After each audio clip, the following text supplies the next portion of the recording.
എന്റെ മകള് അല്പസ്വല്പം പിടിവാശിയുള്ള കൂട്ടത്തിലാണെന്ന് എനിക്കറിയാം.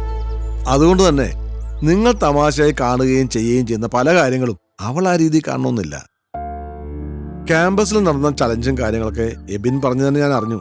ഒരു ക്യാമ്പസ് ആകുമ്പോ അത്തരം ചില കുസൃതികളൊക്കെ വേണമെന്ന പക്ഷക്കാരനാണ് ഞാനും.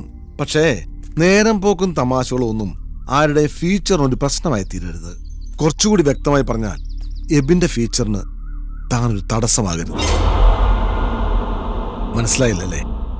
എബിനൊരു പ്രപ്പോസൽ വന്നിട്ടുണ്ട്. അത് പ്രൊസീഡ് ചെയ്യാനാണ് ഞങ്ങൾ വീട്ടുകാരുടെ തീരുമാനം. റോയുമായി. ഞാൻ മനസ്സിലാക്കിയെടുത്തോളം എബിന് റോയിയോടൊരു ഇഷ്ടക്കുറവുമില്ല, തന്നോടൊരു ഇഷ്ടക്കൂടലുമില്ല. അവിടെ ഉള്ളിലുള്ളത് വെറും വാശി മാത്രം. അതുകൊണ്ട് പറയാം, നാളെ കോളേജിൽ അരുതാത്തൊന്നും സംഭവിക്കരുത്. പ്ലീസ്, ഇതൊരു റിക്വസ്റ്റ്.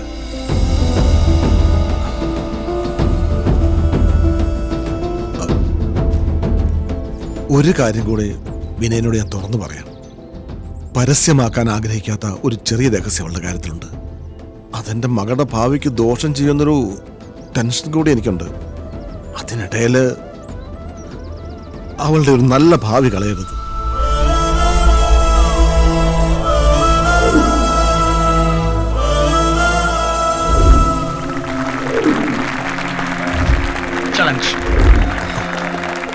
എനിക്കിപ്പോ തോന്നുക ഇന്നിങ്ങോട്ട് വന്നത് മണ്ടത്തരായിരുന്നു. വിനയം വരട്ടെ.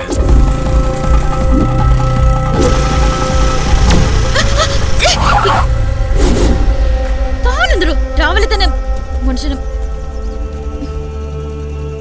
എബിൻ, എനിക്ക് തന്നോട് കുറച്ച് അത്യാവശ്യമായിട്ട് സംസാരിക്കാനുണ്ട്. വേണമെന്നില്ല. സംസാരം നടുറോഡിൽ വെച്ചല്ല, കോളേജിൽ അല്ല, ഇവിടെ വെച്ച്.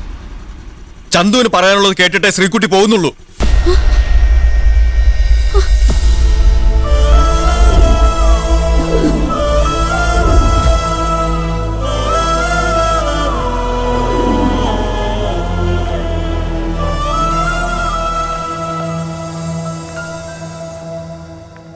നമ്മൾ ആ ചാലഞ്ചിൽ പറഞ്ഞ കണ്ടീഷൻ വിനയന് ഓർമ്മ കാണും.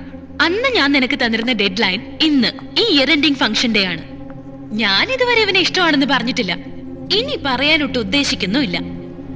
അപ്പൊ പിന്നെ വിനയന്റെ തീരുമാനം അതാണ് ഇനി അറിയേണ്ടത്. എന്റെ തീരുമാനം ഞാൻ തോൽവി സമ്മതിച്ചിരിക്കുന്നു എല്ലാവരുടെയും മുന്നിൽ. നീ ഉൾപ്പെടെ ഈ കോളേജിൽ പഠിക്കുന്ന പലരും പല രീതിയിലും നോക്കിയിട്ടും വീഴാത്തൊരു പെണ്ണ് എന്നെ ഇഷ്ടമാണെന്ന് പറഞ്ഞ് ഇങ്ങോട്ട് അപ്രോച്ച് ചെയ്യുമ്പോൾ ഞാൻ എന്തിനാ വേണ്ടാന്ന് വെക്കുന്നത്? അങ്ങനെ ചിന്തിച്ചപ്പോ ഞാൻ കുറച്ച് സെൽഫിഷായി. ചുരുക്കി പറഞ്ഞ, നിങ്ങളെ തമ്മിൽ അടുപ്പിക്കാൻ ഞാൻ ശ്രമിച്ചതേയില്ല. അതേസമയം നിങ്ങളെ തമ്മിൽ അടുപ്പിക്കാൻ ഞാൻ പലതും ചെയ്തിട്ടുണ്ട്. അതുകൊണ്ട് മോനെ റോയി, വെരി സോറി. എല്ലാവരുടെ മുന്നിലും തോറ്റുകൊണ്ട് ഞാൻ സ്വയം ഒന്ന് ജയിക്കുക. നിനക്ക് ഇവളോടുള്ള ആ ഇഷ്ടം അങ്ങ് വേണ്ടെന്ന് വെച്ചേക്ക്. ഇവളെ ഞാൻ അങ്ങ് എടുക്കുന്നു.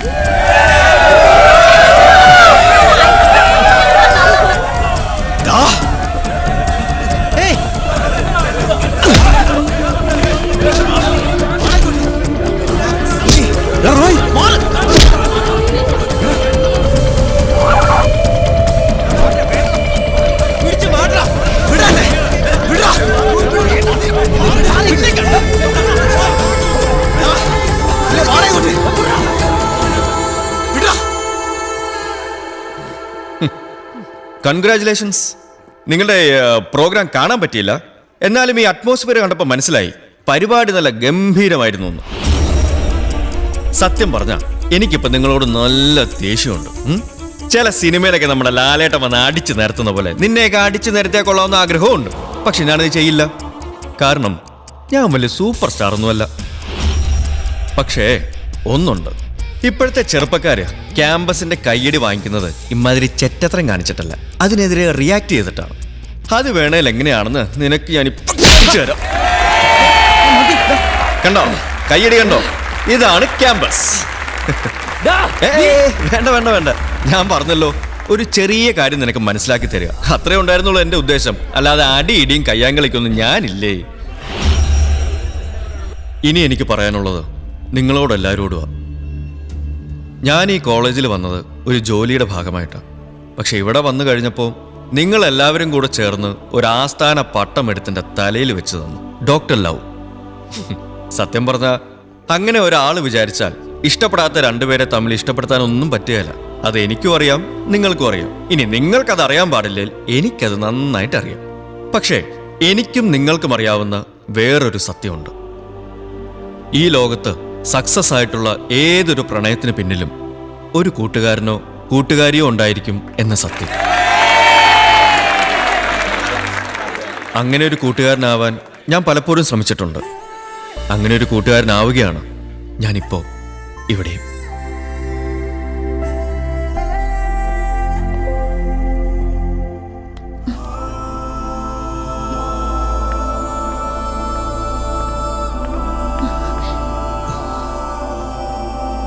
നിനക്ക് ഇവളോടുള്ള സ്നേഹം അതിനി മുതൽ ഇവൾക്ക് നിന്നോടും ഉണ്ടാവും.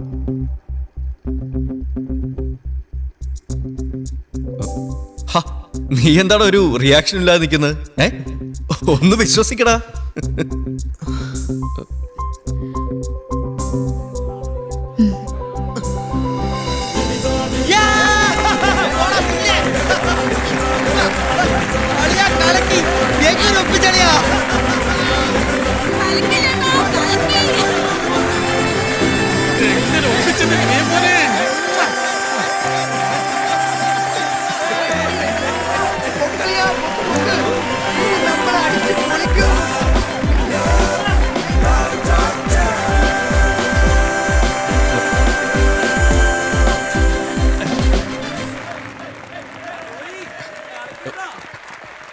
ഗൗരി, എന്താണോ ഒന്നും മിണ്ടാതങ്ങ് പോവാണോ? പറഞ്ഞു, പക്ഷെ എല്ലാം ഇബിനോട് പറഞ്ഞില്ല അല്ലേ? ഈ തീരുമാനങ്ങൾ രണ്ടായിരുന്നു. ഒന്ന്, നമ്മുടെ സന്തോഷം മാത്രം മുന്നിൽ കണ്ടുള്ള തീരുമാനം. രണ്ട്, നമ്മളൊരിത്തിരി വേദനിച്ചാലും ആ വേദന നമ്മൾ ഇഷ്ടപ്പെടുന്ന കുറച്ച് പേർക്ക് ഒരുപാട് സന്തോഷം കൊടുക്കുന്ന തീരുമാനം. താനാണെങ്കിൽ ഇതിലേതായിരിക്കും സെലക്ട് ചെയ്യുക? അതേ ഞാനും ചെയ്തുള്ളൂ. അത് മാത്രമല്ല, ഒരു ഡോക്ടർക്ക് വലുത് പേഷ്യന്റ് അല്ലേ? അതുകൊണ്ട് ഞാൻ ഹാപ്പിയാ, വളരെ വളരെ ഹാപ്പി. അപ്പൊ ഇതാണല്ലേ അളി ഇടയ്ക്കിടയ്ക്ക് പറയാറുള്ള സാധനം. അപ്പൊ നമുക്കൊന്ന് ആഘോഷിക്കണ്ടേ? അപ്പൊ ഇന്നത്തെ ദിവസം ഒരു വെടിക്ക് 2 പക്ഷിയാ. അല്ലടാ, 3. ഇതെങ്ങനെ സംഭവിച്ചു? സംശയിക്കണ്ട, ആരും സംശയിക്കണ്ട. എല്ലാം ഇന്നലെ രാത്രി ഇവ ഫോൺ ചെയ്ത് ഓക്കെ ആക്കി. അപ്പൊ നമുക്ക് എല്ലാവർക്കും കൂടി ഇതൊന്ന് ആഘോഷിക്കണ്ടേ?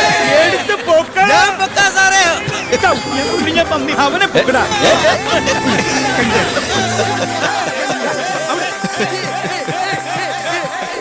ചേട്ടനറിയാലോ, എനിക്ക് എല്ലാ ആവശ്യത്തിലധികം ഉണ്ട്. കാറ്, ബംഗ്ലാവ്, പണം. പക്ഷെ ഒന്നും മാത്രമില്ല. എന്താ, വണ്ണമാണോ? പോ ചേട്ടാ, കളിയാക്കാതെ. എല്ലാം അറിഞ്ഞോണ്ടൊരു ചോദ്യം. ചേട്ടൻ നല്ലൊരു കൂട്ടിക്കൊടുപ്പുകാരനാണെന്ന് പിന്നെ റൊമാൻസ് കൺസൾട്ടന്റ്. എന്തോ അത് തന്നെ. അത് തെളിയിച്ചോണ്ടിരിക്കുവല്ലേ. അപ്പൊ പിന്നെ എനിക്കും കൂടെ പറ്റിയ ഒരാളെ പ്ലീസ്. അപ്പൊ അതാണ് കാര്യം. തനിക്ക് പറ്റിയ ഒരാള് ഉണ്ട്. കൃഷ്ണന് രാധ പോലെ, രാമന് സീത പോലെ. പേരെന്താ പറഞ്ഞ? നീനുവിന് അവനല്ലേ മലരമ്പിൻ മുതുമുന മാറ്റിയ വീരൻ, അവനല്ലേ മലനാടിൻ പൂവമ്പൻ പൂ.